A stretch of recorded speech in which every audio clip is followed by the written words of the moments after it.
This is Lockdown, episode 3. I'm Liam. And I'm Rayhan. The question of the day was from Austin. Who is gonna win winning the skills challenge, and who is gonna win the 3-point challenge? See, my opinion on this was that I saw Luka Doncic winning this because Luka Doncic is overall one of the best players in the NBA right now. Even though the record doesn't show that, statistically speaking, he is one of the most skilled players. That's what the challenge is for. Yeah. So he's a better shooter than everybody here, and that's part of the skills challenge. You got really amazing passes from him. Although Chris Paul's great, I don't see him topping the shooting and the other skills that Luka possesses. So what's your thoughts on this? I personally think it's Chris Paul. Wow. Chris Paul, I think part of it is just because Luka is not that athletic. Yeah. I think in skills challenge, I think they'll do fine with the passing. Chris Paul will beat him out in the speed, like going down to the hoop and making the layup. 3-point competition, Chris Paul, like the 3-point part of it, Chris Paul, I think will get quite a bit of an advantage. So I think he'll have enough shots and he's winning it. Okay. Thank you guys. Thanks, Austin, for that question. In the future, we will be answering more questions from you guys, so make sure to leave a comment down below, and we will hopefully answer that. You guys have a chance.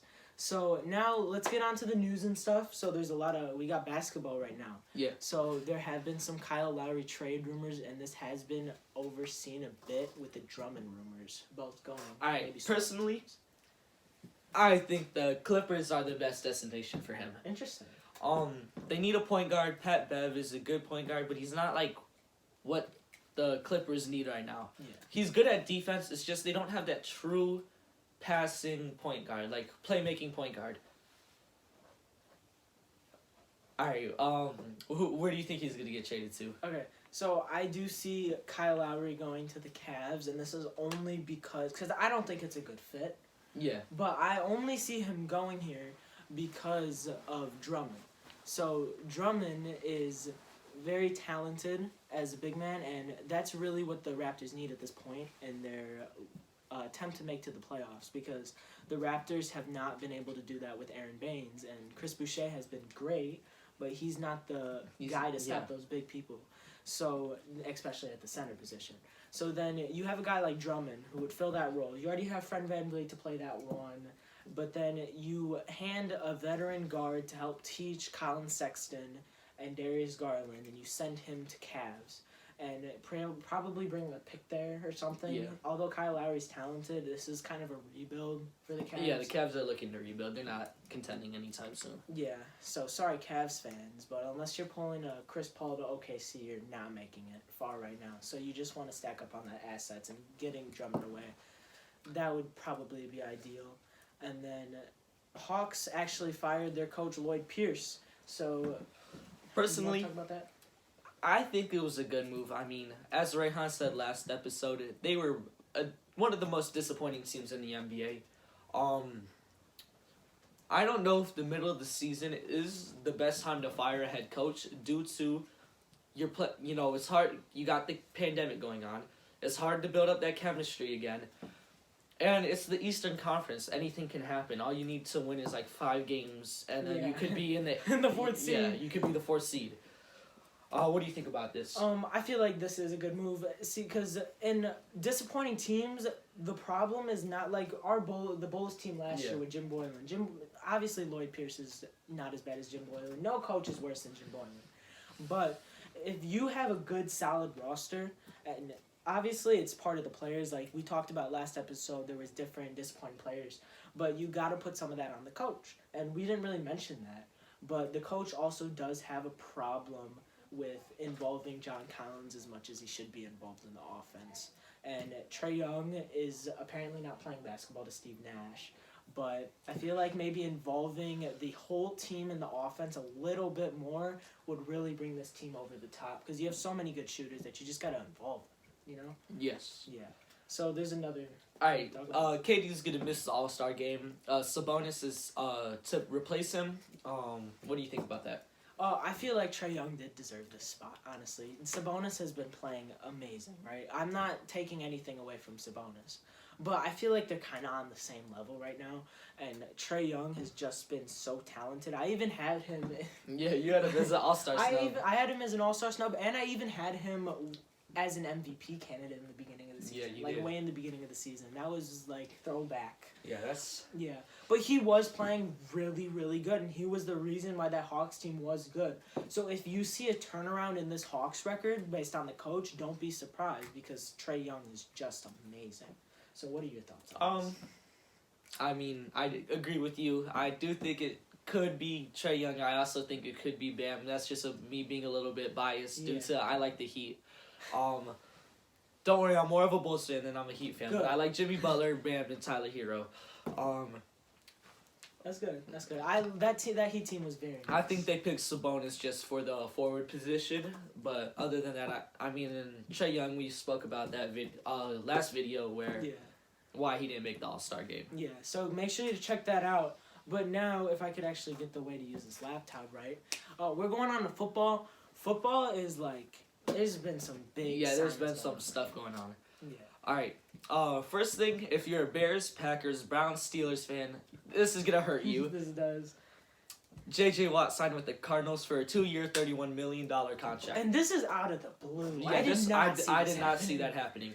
But he's a fan of Kyler Murray. Already the chemistry is pretty good. You got DeAndre Hopkins on that team. So it's a good signing for them, obviously, because their defense was kind of lackluster last season. But I wish he signed with the Bears or some other team, because some team that needed to get over the hump to be good was the Cardinals. But there's teams like the Packers or the Brotherhood or the Brother Rivalry. Like that'd be Myles fun. Garrett and J.J. Watt would be fun to watch. Yeah. What are your thoughts on this? I think one of the biggest reasons he went there is because DeAndre Hopkins is there. Yeah. And they were they were going to be contenders the next year after. Yeah. This season they should have been contenders, but due to Bill O'Brien trading Hopkins for basically nothing, I think this team, the NFC West is very tough, but I do think they can be contenders for the Super Bowl. Yeah.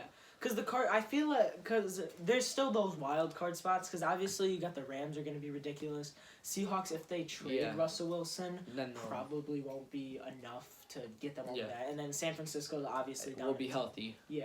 So then they could probably hit that second wild card, which is just ridiculous because that team is stacked and they're hitting a wild card. But next we have Sam Darnold trade rumors. What team do you think he's going to? I think you have the Washington football team or the Bears. The reason I say Bears is he wants us to be depressed. That's why. No. I do think he's a talented quarterback. He went 3rd overall, right? I think 2nd. 2nd or 3rd? Yeah. 2nd. Yeah, you're right. Yeah. You know. No, I think stuff. he went 3rd. He went 3rd, right? He went 2nd. No, Saquon went 2nd. Shoot, no. Wait, we're leaving this in here and we're searching this up right now. Sam Darnold draft pick. I got it right. He was the 3rd overall pick. Oh, okay. He didn't go 3rd overall for no reason. He's a talented quarterback, just in an awful, just place to play football. The Jets. Yeah. That's describing the Jets, pretty much. Oh, not even a football team. They just don't count. They don't count at this point. Washington football team, we'll talk about this later. They cut Alex Smith. Tyler Heineke, I personally do not think is their guy. I think that's just a feel-good kind of story thing. Yeah. Ron Rivera's there. I think he can work with him and make him an average, above-average quarterback. Yeah. I could also see him going to Washington football team because I actually didn't know Alex Smith got cut until he told me. But Alex Smith getting cut is kind of questionable to me because they did so good without him. And if they're able to do really good with him, because they had like a almost undefeated record with Alex Smith in the lineup. And then he broke his leg. Yeah. So then if you keep Alex Smith, although the injury history is pretty bad and you don't want that consistently nagging your team, it would have been pretty nice to see them winning games, especially in a weak conference. Yeah, very weak. Yeah. Or division. Yeah, division. That's But also speaking of Alex Smith, where he got released, and what do you think about? What teams do you think he'll go to? Personally, I'm a Patriots fan. I think the Patriots would be a great match for him. But nobody likes going there. I know, but I feel like if he wants to play football, Patriots need a quarterback. If they draft a quarterback, personally, the Patriots do not put a quarterback in right away and feed him to the wolves. Yeah. Alex Smith would be great for that. Just like what he did with Patrick Mahomes. Just, like, mentor him, make him a good quarterback, comes in his second year and then can ball out and win MVP. He's been a mentor to a lot of different quarterbacks. So being able to hopefully step up some of their new rookies game or their new Tom Brady. Yeah. Or if Alex Smith is just able to step up and be that guy to help the Patriots make it over the hump, which they probably won't again because the AFC is very, very good. And the Patriots are very, very bad. I'm just saying that. They're not good. They're not very, very bad. But I do see him going to the Bears if that's like kind of our last resort. And then between the Texans or the Seahawks, and that is only because they are not looking to shop, but they might have to shop their two quarterbacks. Because if the Seahawks trade Russell Wilson, they don't have the assets to stay competitive at a young age. They do have DK Metcalf. Go!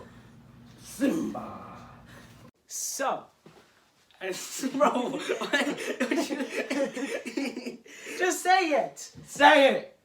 as you can see, we messed up because a dog casually walked up and bit Rehan's leg, and it messed up our professional show. Yeah, so thank you, Angelo, for that wonderful... I thought that was Rehan. Oh, Alright, you know what, never mind. Let's just get back to it. Okay, so we were talking about Alex Smith going to either the Texans or Seahawks because the Seahawks, if they have to rebuild, they don't have those young assets right now.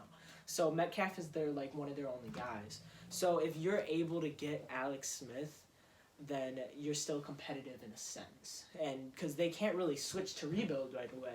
So unless they're either going for a full rebuild and trading all their guys, or they're not going for a full rebuild and still want to stay somewhat competitive, get those like later draft picks, and just slowly build up again. And that's what you're going to have to do. And then our last thing that we're going to talk about is Jared Cook. So he actually got released just a little bit ago. Yeah. So what team? Obviously, you're probably going to say Patriots. I think it's the Patriots. Think about it like this. They haven't had a good tight end since Rob Gronkowski retired. And I think that's a big reason why Tom Brady left. The Patriots didn't make any assets, like moves to help him become, like, just give him receivers. They couldn't do that. So if they're going to get a rookie quarterback, they don't have many, like, receivers or anything on that team. Because it's not the Patriot way, but you're going to have to change the Patriot way, and I think getting Jared Cook will help that team. Yeah. And obviously they do need help if they're going to try to stay competitive, which 7-9 is okay. Yeah. And it still shows that they have competitive viability in a way. And then I see them personally going to the Bills because if you get, like, obviously the Bills' tight end's pretty good right now. But if you're able to add Jared Cook to that passing game, one of the best passing games in the league, that would be monstrous. Because Jared Cook is an underrated player. Yeah, he's underrated, but he's not, like, a top tight end anymore, but he's definitely good. He's definitely very good. And if you fill that in with Stephon Diggs and Cole Beasley, then you have an elite passing core that's going to get you even farther than what you guys already got to. So that's just going to be exciting to see if he signs there. The Bears, I don't want him going to the Bears. I just wanted to mention the Bears because apparently we're just mentioning favorite teams. But, yeah. So, that's actually it for today. Thank you guys for tuning in, and we'll see you guys next time. This was Lockdown, and bye. Great. Featuring Angelo. Featuring Angelo. You gotta say cheese, bro. Cheese!